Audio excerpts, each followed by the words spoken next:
Azar. And I'm Peter Ishkhans. And we're the creators of Echoing Joy. Hi. So Peter and I have been friends for a long time. A very long time. Yeah, and we both live in Los Angeles. Absolutely. And what do we do? What do we do? Yeah. We help people connect to their wholeness. And then they can bring that experience to their lives and to the world. You know, in each and every one of us, there's these unlived lives. I know that's the case, well, was the case for me. That may manifest in a way like, you know, a job that you're in, but you've maybe wanted another career for the last 20 years, but never gone for it. It may be something like a dream you've had, an impossible dream, and that you've never got round to doing.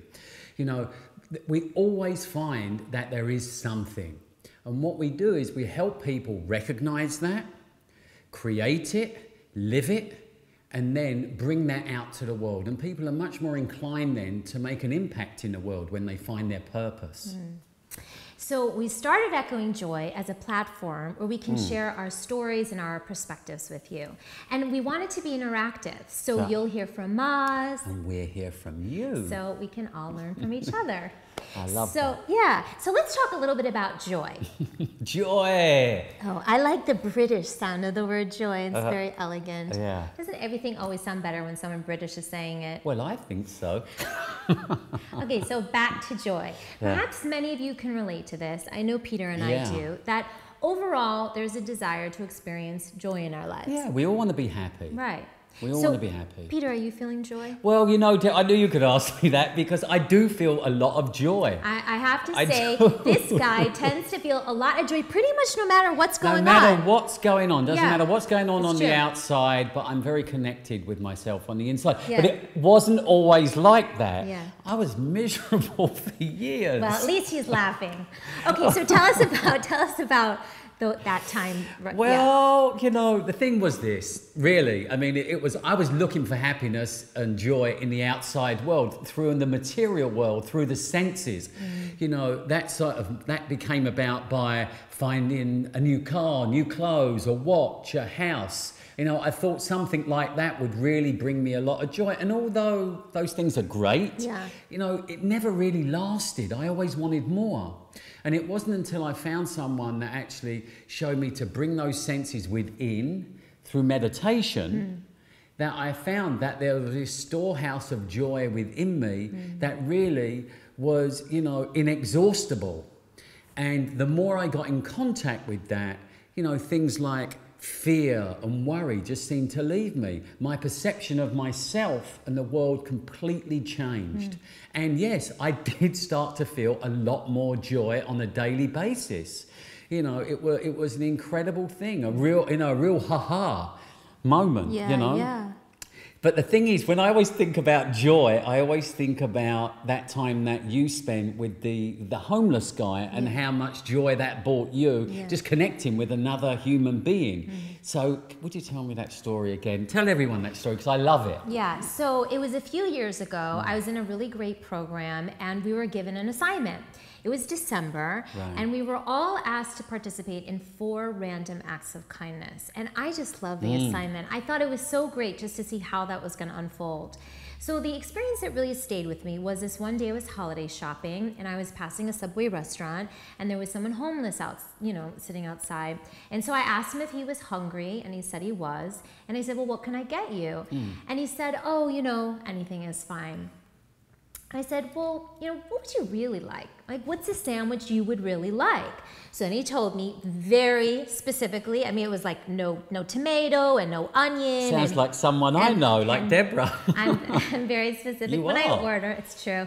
So I went in, I got the right sandwich. I came outside, I gave him his food. And, you know, he was so appreciative and he was so grateful. And I walked away, and I guess, I don't know, I was pretty far away, and I turned back just to look. And there he was, you know, just eating a sandwich, and he just seemed so happy and so content. And it was like in that moment, if there was like a joy button, someone pressed it. And storehouse opened. Yeah, it opened. And my whole inside just filled with joy. And it was the best part of my day. And really that experience, that whole assignment sort of changed me that year.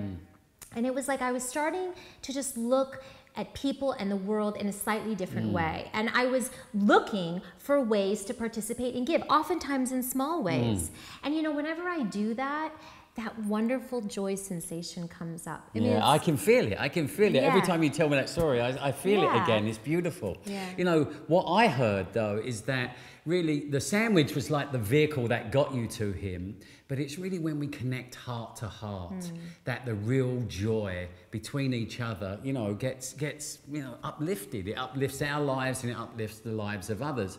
You know, all spiritual traditions, all great masters have told us, you know, that one of the most powerful spiritual practices is to just simply do something nice for someone else. Yeah.